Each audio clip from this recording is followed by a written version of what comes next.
भाषा सीखने के लिए बच्चा बनना पड़ता है। बिना बच्चा बने कोई भाषा नहीं सीख सकता।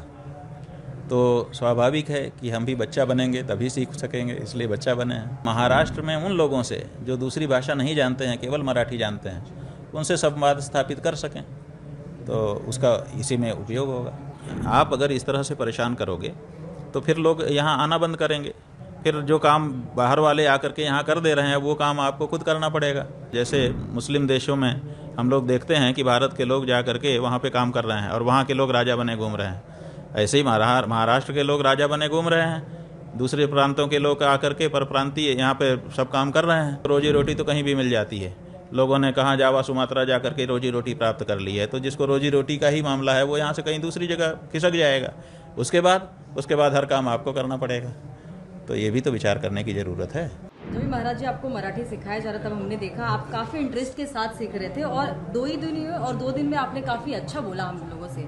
तो आने वाले समय में अगर आप वापस से महाराष्ट्र में आते तो क्या अपना भाषण आप मराठी भाषा में देना चाहेंगे हिंदी के साथ ही? देखिए, पहली बात तो यह है कि भाषा सीखने के लिए बच्चा बनना पड़ता है। बिना बच्चा बने कोई भाषा नहीं सीख सकता।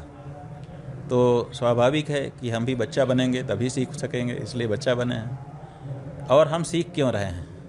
इसीलिए सीख रहे हैं ना कि महाराष्ट्र में उन लोगों से जो दूसरी भाषा नहीं जानते हैं, केवल मराठी जानते हैं, उनसे संवाद स्थापित कर सकें, तो उसका इसी में उपयोग होगा। तो सर जिस तरीके से साथ ही साथ जो महाराष्ट्र के संत हुए हैं उन्होंने मराठी भाषा में बहुत सारा धार्मिक आध्यात्मिक साहित्य लिखा है। बिना अनुवाद के सीधे सीधे उसका आस्वादन करने का भी मौका हमको अगर हम मराठी जान जाएंगे तो मिल जाएगा। तो ये भी हमारे लिए एक दूसरा लाभ होगा। महाराज जिस तरीके से वीडियो वायरल हुआ था एक भाजी वाले को या जो मिडिल क्लास फैमिली है जो एक दिन पे अपना घर रोजी रोटी चलाता है उसको एक झापड़ मार के ज़बरदस्ती मराठी बोलने पे फोर्स करना, इस पे आपकी प्रतिक्रिया क्या होगी? क्या ये इस पे हमारी प्रतिक्रिया की बात नहीं है बहन जी, ये तो पूरे देश की प्रतिक्रिया से पता चल गया कि इस तरह का कार्य अब देश में अस्वीकार्य है। किसी ने भी स्वीकार नहीं किया।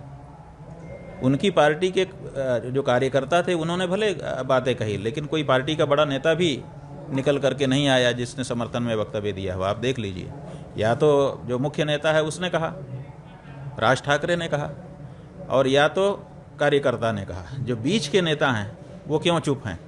इसी से अंदाज़ा लगा लीजिए कि उनको भी ठीक नहीं लगा है और उनको भी बोलने पर लग रहा है कि हम बोलेंगे तो हमको भी शर्म ही आएगी, इसीलिए वो भी नहीं बोल रहे हैं। सर इससे पहले भी उत्तर भारतीयों को टारगेट किया गया था, मारा पीटा गया था, फिर से एक बार कहीं ना कहीं किसी मुद्दे को लेकर उत्तर भारतीय को ही महाराष्ट्र में टारगेट किया जा रहा है।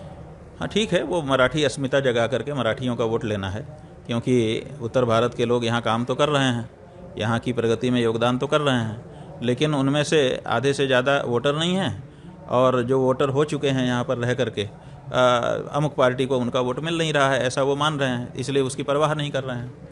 लेकिन आप अगर इस तरह से परेशान करोगे तो फिर लोग यहाँ आना बंद करेंगे।